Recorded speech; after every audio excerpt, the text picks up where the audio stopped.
Keluaran pasal 19, Tuhan menampakkan diri di Gunung Sinai. Pada bulan ketiga setelah orang Israel keluar dari tanah Mesir, mereka tiba di padang gurun Sinai pada hari itu juga. Setelah mereka berangkat dari Rafidim, tibalah mereka di padang gurun Sinai. Lalu mereka berkemah di padang gurun, orang Israel berkemah di sana di depan gunung itu. Lalu naiklah Musa menghadap Allah dan Tuhan berseru dari gunung itu kepadanya. Beginilah kau katakan kepada keturunan Yakub dan kau beritakan kepada orang Israel.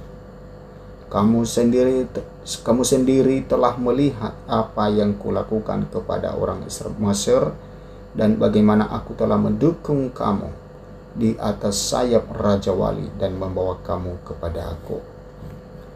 Jadi sekarang jika kamu sungguh-sungguh mendengarkan firmanku dan berpegang pada perjanjianku, maka kamu akan menjadi harta kesayanganku sendiri dari antara segala bangsa, sebab akulah yang empunya seluruh bumi.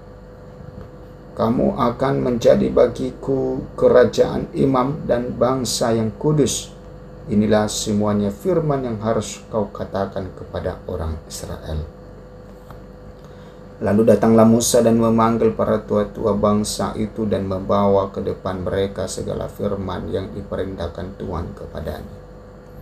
Seluruh bangsa itu menjawab bersama-sama, segala yang difirmankan Tuhan akan kami lakukan.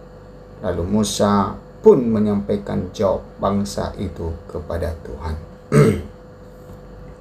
Berfirmanlah Tuhan kepada Musa, sesungguhnya aku akan datang kepadamu dalam awan yang tebal, dengan maksud supaya dapat didengar oleh bangsa itu apabila aku berbicara dengan engkau, dan juga supaya mereka senantiasa percaya kepadamu. Lalu Musa memberitahukan perkataan bangsa itu kepada Tuhan. Berfirmanlah Tuhan kepada Musa, pergilah kepada bangsa itu, suruhlah mereka mengunduskan diri pada hari ini dan besok, dan mereka harus mencuci pakaiannya. Menjelang hari ketiga mereka harus bersiap, sebab pada hari ketiga Tuhan akan turun di depan mata seluruh bangsa itu di Gunung Sinai.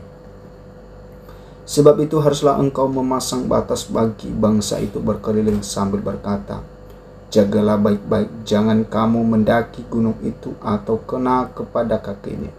Sebab siapapun yang kena kepada gunung itu pastilah ia dihukum mati. Tangan seorang pun tidak boleh merabanya, sebab pastilah ia dilempari dengan batu atau dipanahi sampai mati. Baik binatang maupun baik manusia, ia tidak akan dibiarkan hidup. Hanya apabila sangkakala berbunyi panjang, barulah mereka boleh mendaki gunung itu. Lalu turunlah Musa dari gunung mendapatkan bangsa itu, disuruhnyalah bangsa itu menguduskan diri, dan mereka pun mencuci pakaiannya. Maka kata Musa kepada bangsa itu, bersiaplah menjelang hari yang ketiga, dan janganlah kamu bersetubuh dengan perempuan.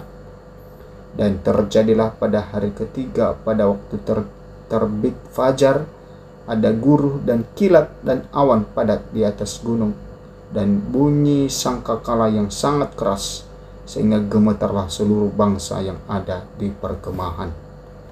Lalu Musa membawa bangsa itu keluar dari perkemahan untuk menjumpai Allah, dan berdirilah mereka pada kaki gunung. Gunung Sinai ditutupi seluruhnya dengan asap, karena Tuhan turun ke atasnya dalam api. Asapnya membubung seperti asap dari dapur, dan seluruh gunung itu gemetar sangat.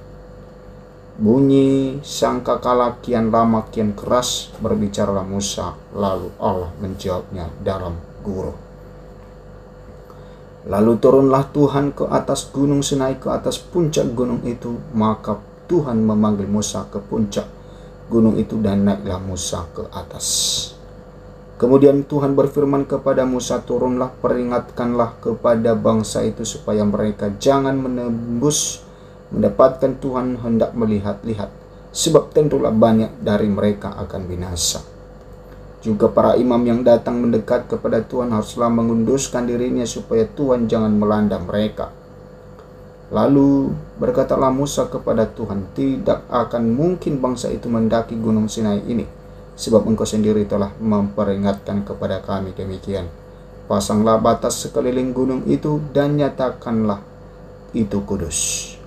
Lalu Tuhan berfirman kepadanya, pergilah, turunlah, kemudian naiklah pula engkau beserta Harun, tetapi para imam dan rakyat tidak boleh menembus untuk mendaki menghadap Tuhan, supaya mereka jangan dilandanya.